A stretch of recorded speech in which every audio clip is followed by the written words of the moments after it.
వీక్షకులందరికీ నమస్కారం. కుంభరాశి వారికి మే నెల ఏ విధమైనటువంటి ఫలితాలు రాబోతూ ఉన్నాయి, ఏ గ్రహాలు ఈ రాశి వారికి అనుకూలంగా ఉన్నాయి, ఏ గ్రహాలు ప్రతికూలంగా ఉన్నాయి అనేటువంటి విషయాలన్నీ కూడా క్లుప్తంగా తెలుసుకునేటువంటి ప్రయత్నం చేద్దాం.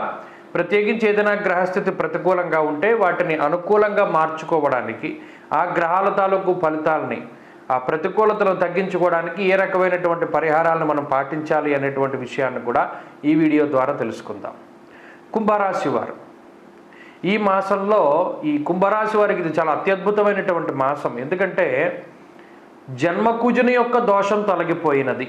గురుబలం ఎలాగూ లేదు, గతంలోనూ లేదు, ఇప్పుడు లేదు. సరే, ఆ విషయాన్ని పక్కన పెడితే ఈ మాసంలో అంటే ఈ నెలలో సగం రోజులు రవి బలం ఉంటుంది. 15వ తారీఖు వరకు తృతీయ స్థానంలో రవి యోగిస్తారు. అలాగే జన్మకుజుని యొక్క దోషం పోయింది. 2వ స్థానం ముందు రాహు అనుకూలంగా ఉన్నారు. ఈ నెల ముందుకు వెళ్ళే కొద్దీ బుధుడు, శుక్రుడు ఇత్యాది గ్రహాలన్నీ కూడా అనుకూలంగా ఉంటాయి. అనగా మొత్తానికి మనం చూసుకున్నప్పుడు రాహు బలం ఉంది, రవి బలం ఉంది, శుక్రబలం ఉంది, బుధ బలం ఉన్నది, చంద్రబలం ఉన్నది. వెరసి దాదాపుగా 4 నుండి 5 గ్రహాలు యోగిస్తూ ఉండడం కుంభరాశి వారికి కలిసి వచ్చేటువంటి విషయంగానే చెప్పవచ్చును. అయితే 15వ తారీఖు దాటిన తర్వాత మాత్రం అర్ధాష్టమ రవి, అర్ధాష్టమ గురువు యొక్క దోషాలు కొంత ప్రధానంగా ఇబ్బంది పెడతాయి. అయితే గత మాసాలతో పోల్చుకుంటే కుంభరాశి వారికి ఈ మాసం బాగున్నది. ప్రత్యేకించి 2వ స్థానంలో కుజరాహువుల యొక్క కలయిక.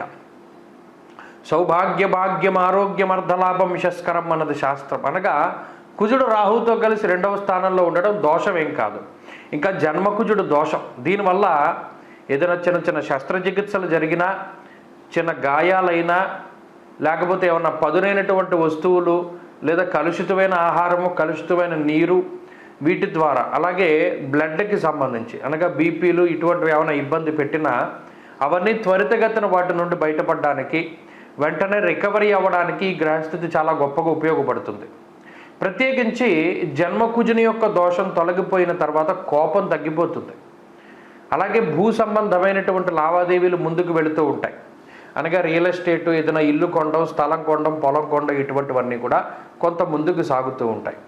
వంశపారంపర్య ఆస్తిపాస్తులు కానీ, లేదా తండ్రి తరఫు బంధువులతో ఉండే సమస్యలు కానీ, వీటిలో ఏమైనా చిన్నపాటి ఇబ్బందులు ఉన్నా కూడా వాటి నుండి బయటపడడానికి అవకాశం ఉంటుంది.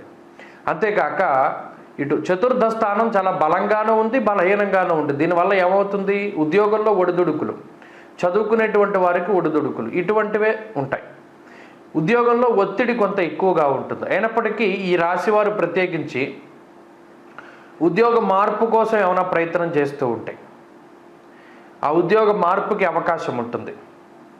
అలాగే ఎవరైనా వాహనాలను కొనుగోలు చేయాలి అన్నా, నూతన గృహాలని కొనుగోలు చేయాలి అన్నా, నూతనమైనటువంటి ఉద్యోగంలోకి ప్రవేశించాలి అన్నా, లేదా ఇప్పటివరకు ఒక రకమైనటువంటి ఉద్యోగం చేసి ఇప్పుడు వేరే రకమైనటువంటి ఉద్యోగంలోకి వెళదాం అనుకున్నా, ఇవన్నీ కూడా చాలా సక్సెస్ అవుతూ ఉంటారు. అలాగే పనివేళల్లో మార్పులు, ఇప్పటివరకు నైట్ షిఫ్ట్ చేస్తే తర్వాత డే షిఫ్ట్లోకి రావడం, ఇలా మీకు అనుకూలమైనటువంటి ఉద్యోగ పరిస్థితులు. అలాగే కుటుంబపరమైనటువంటి విషయాలను కనుక చూస్తే యాచనం బుద్ధిజాంచల్యం తేజోహానిర్ ధనవ్యయం. కుటుంబ సభ్యులతోటి ఉండేటువంటి సత్సంబంధాలు సాధారణంగానే ఉంటాయి. అవసరానికి వస్తారు, అవసరం తీర్చుకుని వెళ్ళిపోతారు బంధువులు, అంతేగాని మీ అవసరంలో వాళ్ళు ఏం సహాయం చేయరు. అంతేకాక మీరు చెప్పినటువంటి మాట ఎవరు వినరు. ఎవరికైనా మీరు చెప్పినటువంటి మాటను వాళ్ళు లెక్క చేయరు, వాళ్ళ మాటనే మీరు వినాల్సి వస్తుంది. అంతేకాక తల్లిగారికి సంబంధించినటువంటి ఆరోగ్య పరిస్థితులు కొంత బాగున్నాయి.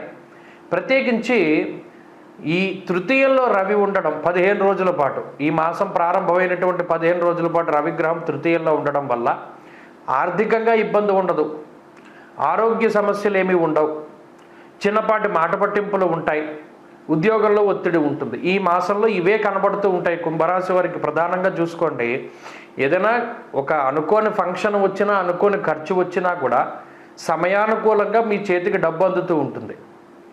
డబ్బు పరంగా ఏ విధమైన ఇబ్బంది ఉండదు. అటు రాహువు కానీ, రవి కానీ, మిగతా శుక్రబుధులు కానీ మీకు లగ్జరీస్ని, కంఫర్ట్స్ని మీకు ప్రొవైడ్ చేయడానికి, వాటిని ఇవ్వడానికి ఈ గ్రహస్థితి చాలా అనుకూలంగానే ఉన్నది. పలానా మంచం కొనుక్కుందాం, పలానా కంచం కొనుక్కుందాం, పలానా పరుపు కొనుక్కుందాం, పలానా వాహనం కొనుక్కుందాం, ఆభరణం కొనుక్కుందాం, అవి అవసరమా అవసరం లేదా వాటిని పక్కన పెడితే వాటిని కొనుక్కుందాం మనకి ఇష్టం కదా, దానికి ఈ గ్రహస్థితి ఉపకరిస్తుంది. ఆర్థికంగా ఇబ్బందులు రానివ్వదు, ఆరోగ్యంగా సమస్యలు రానివ్వదు. అయితే ఇవి కేవలం కుటుంబపరమైనటువంటి మాట పట్టింపుల్ని వాటిని కలగజేస్తూ ఉద్యోగంలో ఒకంత ఒత్తిడిని కలగజేస్తూ ఉంటుంది. ప్రత్యేకించి చతుర్థ స్థానంలో గ్రహస్థితి ఉండడం చదువరులకి అంత మంచిది కాదు. వారికి ఏకాగ్రత లోపానికి లేదా వారి మైండ్ డైవర్ట్ అయిపోతూ ఉంటుంది నిమిషానికి, వాటికి అవకాశం ఉంటుంది. ప్రత్యేకించి వ్యాపారపరమైనటువంటి పరిస్థితులను కనుక చూస్తే వ్యాపారం చేసేటువంటి వారికి రకరకాల ఆలోచనలు వస్తూ ఉంటాయి. అనగా ఈ వ్యాపారం వద్దు ఇంకో వ్యాపారం చేద్దాం, లేదా వ్యాపారంలో కొత్త పెట్టుబడులు పెడదాం, లేదా కొత్త వ్యాపారాన్ని ప్రారంభిస్తూ దానికి పెట్టుబడి పెడదాం, ఇలా అనేక రకాల ఆలోచనలు వస్తాయి. కానీ ఎప్పుడో ఒకటి గుర్తుపెట్టుకోండి, ఈ నెలలో వ్యాపార విస్తరణ కానీ వ్యాపార మార్పులకు కానీ అంత అవకాశాలు లేవు. వ్యాపారం ఎలా ఉందో దాన్ని అలాగే ముందుకు తీసుకెళ్తూ ఉండడం మంచిది. కొత్తగా భాగస్వామ్యాన్ని జాయిన్ చేసుకోవడానికి కానీ లేదా మార్పుకు కానీ ఇది అంత మంచి సమయం కాదు. కాబట్టి ఆ విషయాన్ని దృష్టిలో పెట్టుకోండి. మరలా మే నెల అయిపోయిన తర్వాత జూన్ నెలలో కుజుడు మారినప్పుడు వ్యాపారాన్ని మార్పు చెందించుకోవచ్చు. అప్పటి వరకు ఇదే వ్యాపారాన్ని కొనసాగించాలి. అలాగే ఈ స్త్రీలకి కూడా ప్రత్యేకించి ఇదే గ్రహస్థితి అన్వయం అవుతూ ఉంటుంది. కాబట్టి కుంభరాశి వారికి మే నెల మామూలుగానే ఉంటుంది, ఇదేం ఇబ్బందికరంగా ఉండదు. ఏమైనా స్వయంకృత అపరాధాల వల్ల ఇబ్బందులు ఏర్పడాలి కానీ గ్రహస్థితి అయితే చెడు చేసేటువంటి విధంగా లేదు, సానుకూలంగానే ఉన్నది.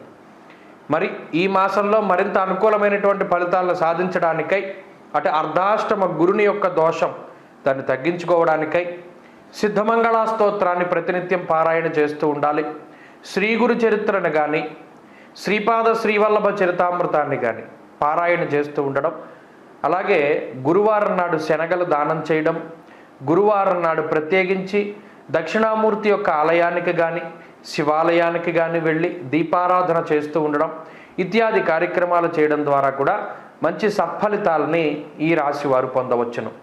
ఈ అర్ధాష్టమ రవి దోషాన్ని కూడా తొలగించుకోవడానికై ప్రతిరోజు ఆదిత్య హృదయ స్తోత్ర పారాయణ చేస్తూ ఉండడం కూడా చెప్పదగినటువంటి సూచన.